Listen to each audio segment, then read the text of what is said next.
सही अल बखारी बाब वतर का बयान। हदीस नंबर 993।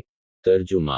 यही बिन सुलेमान अब्दुल्लाह बिन वहब इमरू बन हारिस अब्दुल रहमान रज़ी अल्लाह अन्हा बिन कासिम कासिम बिन मोहम्मद अब्दुल्लाह बिन उमर रज़ी अल्लाह अन्हा से रिवायत करते हैं कि रसूल अल्लाह सल्लल्लाहु अलैहि वसल्लम ने फरमाया कि रात की नमाज दो दो रकत है।